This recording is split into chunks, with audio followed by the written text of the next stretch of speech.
च्या 101.7 मेगाहर्ट्झवर आकाशवाणीचे हे छत्रपती संभाजीनगर केंद्र आहे. श्रोतेहो, सकाळचे 6:05 झाले आहेत.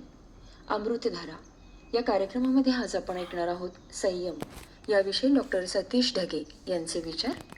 मन, वाचा, विचार आणि कृती यांच्यावर असलेलं आपलं नियंत्रण म्हणजे संयम. संस्कृतमध्ये एक सुंदर सुभाषित आहे, इंद्रियानाम विचरताम विषयेषु अपहारीषु संयमे यत्नम आतिष्ठेत विद्वान यंतेव वाजिनाम. म्हणजेच जसा कुशल सारथी घोड्यांना नियंत्रणात ठेवतो तसाच ज्ञानी मनुष्य आपल्या इंद्रियांना संयमामध्ये ठेवत असतो. मित्रांनो, नदीला किनारे असतील तरच ती जीवनदायिनी बनते. किनारे तुटले तर पूर येतो. तसंच मनुष्याच्या जीवनाला देखील संयमाचे किनारे असतील तरच जीवन सुंदर आणि यशस्वी होतं. आजच्या धकाधकीच्या जीवनामध्ये सर्वच गोष्टींचा वेग वाढलेला आहे, पण संयम कमी झालेला आहे. सर्व काही क्विक पाहिजे, त्वरित हवंय. यश त्वरित हवं, पैसा त्वरित हवा, प्रसिद्धी त्वरित हवी. पण निसर्ग मात्र आपल्याला वेगळाच धडा शिकवतो. बी पेरल्याबरोबर झाड काही येत नसतं. फूल उमलण्यासाठी देखील वेळ लागत असतो. सूर्याला उगवण्यासाठी देखील आपली वेळ पाळावी लागत असते. भगवद्गीतेमधून भगवान श्रीकृष्ण आपल्याला ज्ञान देतात की आहार, विहार, कर्म आणि विश्रांती यांच्यामध्ये संतुलन आणि संयम ठेवणाऱ्यांचंच जीवन हे यशस्वी होत असतं.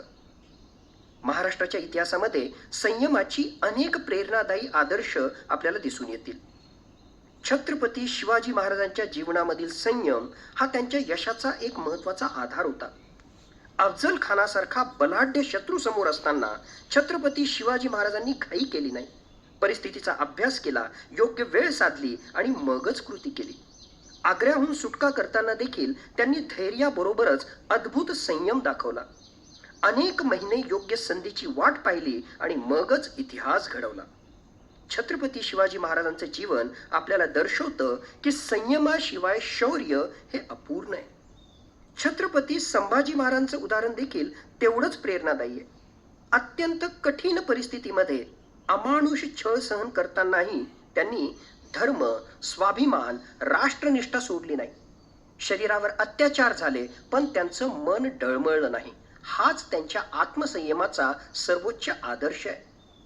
संत तुकाराम महाराज म्हणतात, मन करारे प्रसन्न सर्व सिद्धीचे कारण. मन प्रसन्न ठेवण्यासाठी त्यांच्यावर संयम असणं अत्यंत आवश्यक आहे.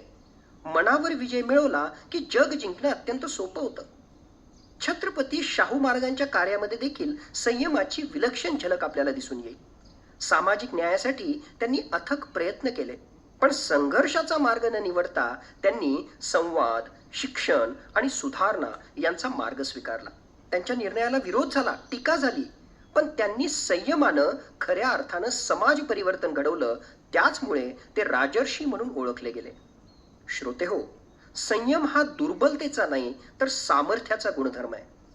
राग आला असताना शांत राहणं, यश मिळालं असताना अहंकार न करणं, अपयश आलं असताना खचून न जाणं आणि संकट आलेली असताना देखील धैर्य न सोडणं हाच खरा संयम असतो. आज घडीला आपण आपल्या मनाला प्रश्न विचारायला हवा की आजच्या काळामध्ये संयमाची आपल्याला सर्वाधिक गरज कुठे आहे? विचारांमध्ये संयम, सोशल मीडियाच्या वापरामध्ये संयम, बोलण्यामध्ये संयम आणि अपेक्षांमध्ये संयम ही आज घडीला प्रत्येकासाठी अत्यंत आवश्यक गोष्ट बनलेली आहे. एका क्षणाचा असंयम हा अनेक वर्षाचं नुकसान करू शकतो, पण काही क्षणांचा संयम हे आपलं संपूर्ण आयुष्यच बदलू शकतं. म्हणूनच संत ज्ञानेश्वर माऊली म्हणतात की मनुष्यानं विवेकाच्या आधारानं आपल्या मनाचं मार्गदर्शन करावं. विवेक आणि संयम यांची सांगड घातली की व्यक्तिमत्व तेजस्वी बनतं. विनय, पात्रता, धर्म आणि सुख या सर्वांचा पाया संयमामध्येच आहे. चला तर मग आज आपण स्वतःशी संकल्प करूया की रागावर मी संयम ठेवीन, वाणीवर संयम ठेवीन, इच्छांवर संयम ठेवीन आणि परिस्थिती कितीही कठीण असली तरी विवेकाचा हात सोडणार नाही. कारण संयम हा केवळ एक सद्गुण नाही तर तो व्यक्तिमत्वाला महानतेकडे नेणारा राजमार्ग आहे. अमृतधारा या कार्यक्रमामध्ये श्रोते हो, आत्ताच आपण संयम याविषयी डॉक्टर सतीश ढगे यांचे विचार ऐकले. आकाशवाणीच्या छत्रपती संभाजीनगर केंद्रावरून.